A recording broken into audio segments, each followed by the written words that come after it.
Hello friends, welcome back to Evarose recipes. ಇವತ್ತು ನಾನು ನಿಮ್ಮ ಜೊತೆ ಚಿಕನ್ ಉರುವಲ್ ಹೇಗೆ ಮಾಡುವುದು ಅಂತ ತಿಳಿಸಿಕೊಡ್ತಾ ಇದ್ದೇನೆ. ಇಲ್ಲಿ ನಾನು 2 kg ಚಿಕನ್ ಅನ್ನು ಕ್ಲೀನ್ ಮಾಡಿ ಮೀಡಿಯಂ ಪೀಸ್ ಕಟ್ ಮಾಡಿ ಇಟ್ಕೊಂಡಿದ್ದೇನೆ. ಇದಕ್ಕೆ 1 ಕಪ್ ಮೊಸರು, 1 ಟೇಬಲ್ ಸ್ಪೂನ್ ಅರಿಶಿನ ಹುಡಿ, 2 ಟೇಬಲ್ ಸ್ಪೂನ್ ಮೆಣಸಿನ ಹುಡಿ, 2 ಟೇಬಲ್ ಸ್ಪೂನ್ ಶುಂಠಿ ಬೆಳ್ಳುಳ್ಳಿ ಪೇಸ್ಟ್ ಹಾಗೂ ರುಚಿಗೆ ತಕ್ಕಷ್ಟು ಉಪ್ಪನ್ನು ಹಾಕಿ ಚೆನ್ನಾಗಿ ಮಿಕ್ಸ್ ಮಾಡಿಕೊಳ್ಳೋಣ.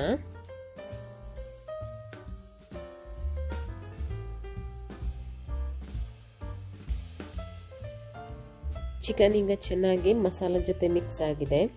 ಇದನ್ನು ಫ್ರಿಡ್ಜ್ ನಲ್ಲಿ 2 ಗಂಟೆ ಮ್ಯಾರಿನೇಟ್ ಆಗಲಿಕ್ಕೆ ಇಡಬೇಕು. ನಾನಿಲ್ಲಿ 15 ಉದ್ದ ಮೆಣಸನ್ನು ತಗೊಂಡಿದ್ದೇನೆ. ಇದಕ್ಕೆ ಬಿಸಿ ನೀರು ಹಾಕಿ ಒಂದು 10 ನಿಮಿಷ ನೆನೆಸಲಿಕ್ಕೆ ಇಡ್ತಾ ಇದ್ದೇನೆ. ನಾನಿಲ್ಲಿ ಕಾವಲಿಯನ್ನು ಮೀಡಿಯಂ ಫ್ಲೇಮ್ ಅಲ್ಲಿ ಇಟ್ಟಿದ್ದೇನೆ. ಇದಕ್ಕೀಗ 1 ಟೇಬಲ್ ಸ್ಪೂನ್ ಕೊತ್ತಂಬರಿ ಬೀಜ, 1 ಟೇಬಲ್ ಸ್ಪೂನ್ ಸೋಂಪು, 1 ಟೇಬಲ್ ಸ್ಪೂನ್ ಜೀರಿಗೆ, ಒಂದು 10 ಕಾಳು ಮೆಣಸು, 2 ಸಣ್ಣ ತುಂಡು ದಾಲ್ಚಿನ್ನಿ ಹಾಗೂ 6 ರಿಂದ 8 ಲವಂಗ ಹಾಕಿ ಇದನ್ನು ಚೆನ್ನಾಗಿ ಡ್ರೈ ರೋಸ್ಟ್ ಮಾಡಬೇಕು. ನನ್ನ ರೆಸಿಪೀಸ್ ಇಷ್ಟವಾದ ವಿಡಿಯೋಗೊಂದು ಲೈಕ್ ಕೊಡಿ ಹಾಗೂ ಫ್ಯಾಮಿಲಿ ಫ್ರೆಂಡ್ಸ್ ಜೊತೆ ಶೇರ್ ಮಾಡಿ. ಮಸಾಲ ಚೆನ್ನಾಗಿ ಫ್ರೈ ಆಗಿದೆ. ಇದನ್ನೀಗ ಸೆಪರೇಟ್ ಬೌಲಿಗೆ ತೆಗೆದಿಡ್ತಾ ಇದ್ದೇನೆ ಹಾಗೂ ತಣ್ಣಗಾಗಲಿಕ್ಕೆ ಬಿಡುವ. ಮಿಕ್ಸಿ ಜಾರಿಗೆ ನೆನೆಸಲಿಕ್ಕಿಟ್ಟ ಮೆಣಸನ್ನು ಹಾಕ್ತಾ ಇದ್ದೇನೆ ಹಾಗೂ ಫ್ರೈ ಮಾಡಿ ಇಟ್ಟ ಮಸಾಲೆಯನ್ನು ಕೂಡ ಹಾಕಿ ಸ್ವಲ್ಪ ನೀರನ್ನು ಸೇರಿಸಿ ಗ್ರೈಂಡ್ ಮಾಡಬೇಕು. ನಾನಿಲ್ಲಿ ದೊಡ್ಡ ಪಾತ್ರೆಯನ್ನು ಮೀಡಿಯಂ ಫ್ಲೇಮ್ ಅಲ್ಲಿ ಇಟ್ಟಿದ್ದೇನೆ. ಇದಕ್ಕೆ 2 ಟೇಬಲ್ ಸ್ಪೂನ್ ತುಪ್ಪವನ್ನು ಹಾಕ್ತಾ ಇದ್ದೇನೆ. ತುಪ್ಪ ಚೆನ್ನಾಗಿ ಬಿಸಿ ಆದ್ಮೇಲೆ 3 ಮೆಣಸು ಹಾಗೂ ಸ್ವಲ್ಪ ಗೋಡಂಬಿಯನ್ನು ಹಾಕಿ ಚೆನ್ನಾಗಿ ಫ್ರೈ ಮಾಡಬೇಕು.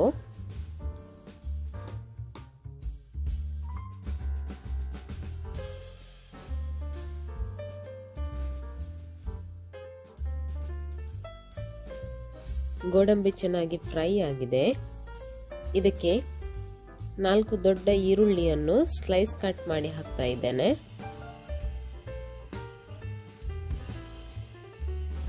ಈರುಳ್ಳಿ ಕೂಡ ಚೆನ್ನಾಗಿ ಫ್ರೈ ಆಗಬೇಕು.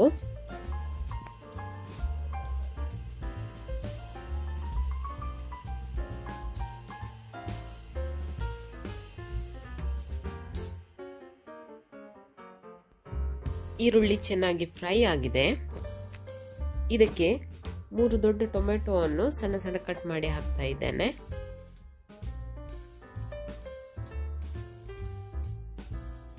ಇದು ಕೂಡ ಚೆನ್ನಾಗಿ ಫ್ರೈ ಆಗಬೇಕು.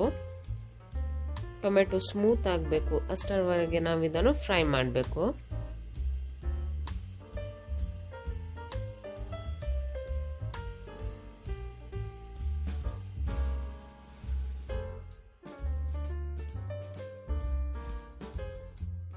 ಟೊಮೆಟೊ ಸ್ಮೂತ್ ಆಗಿದೆ. ಇಷ್ಟ ಆದ್ರೆ ಸಾಕು. ಇದಕ್ಕೆ ಈಗ ಗ್ರೈಂಡ್ ಮಾಡಿ ಇಟ್ಟ ಮಸಾಲೆಯನ್ನು ಹಾಕ್ತಾ ಇದ್ದೇನೆ. ಮಿಕ್ಸಿ ಜಾರ್ ತೊಳೆದ ನೀರನ್ನು ಕೂಡ ಹಾಕ್ತಾ ಇದ್ದೇನೆ. ಈ ಮಸಾಲೆಯನ್ನು ತುಪ್ಪದ ಜೊತೆ ಚೆನ್ನಾಗಿ ಫ್ರೈ ಮಾಡ್ಲಿಕ್ಕುಂಟು. ಯಾರೆಲ್ಲ ಇನ್ನೂ ನನ್ನ ಚಾನೆಲ್ ಅನ್ನು ಸಬ್ಸ್ಕ್ರೈಬ್ ಮಾಡಲಿಲ್ಲ, ಪ್ಲೀಸ್ ಸಬ್ಸ್ಕ್ರೈಬ್ ಮಾಡಿ.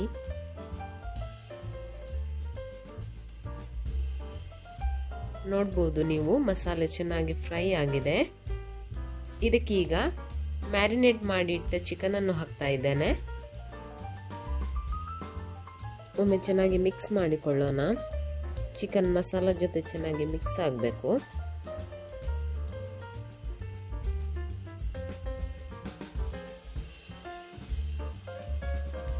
ಚಿಕನ್ ಮಸಾಲ ಜೊತೆ ಚೆನ್ನಾಗಿ ಮಿಕ್ಸ್ ಆಗಿದೆ. ಇದರ ಮುಚ್ಚಳವನ್ನು ಮುಚ್ಚಿ 15 ರಿಂದ 20 ನಿಮಿಷ ಚಿಕನ್ ಅನ್ನು ಬೇಯಿಸೋಣ. 20 ನಿಮಿಷ ಆಗಿದೆ. ಮುಚ್ಚಳವನ್ನು ತೆಗಿತಾ ಇದ್ದೇನೆ.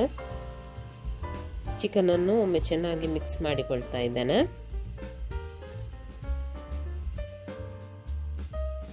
ಇದಕ್ಕೀಗ ಸಣ್ಣ ತುಂಡು ಬೆಲ್ಲವನ್ನು ಹಾಕ್ತಾ ಇದ್ದೇನೆ. ಒಮ್ಮೆ ಚೆನ್ನಾಗಿ ಮಿಕ್ಸ್ ಮಾಡಿಕೊಳ್ಳೋಣ.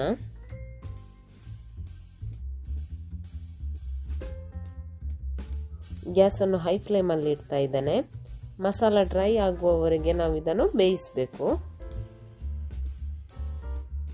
ಮಧ್ಯ ಮಧ್ಯ ಸ್ಪೂನ್ ಹಾಕಿ ಚಿಕನನ್ನು ಮಿಕ್ಸ್ ಮಾಡ್ತಾ ಇರಬೇಕು, ಇಲ್ಲದಿದ್ದರೆ ತಳತಾಗಬಹುದು. ಮಸಾಲ ಈಗ ಡ್ರೈ ಆಗಿದೆ. ಗ್ಯಾಸನ್ನು ಆಫ್ ಮಾಡ್ತಾ ಇದ್ದೇನೆ. ಚಿಕನ್ ಉರ್ವಲ್ ರೆಡಿ. ನೀವು ಟ್ರೈ ಮಾಡಿ ಹೇಗಾಗಿದೆ ಎಂದು ನನಗೆ ಕಮೆಂಟ್ ಮೂಲಕ ತಿಳಿಸಿ. Thank you.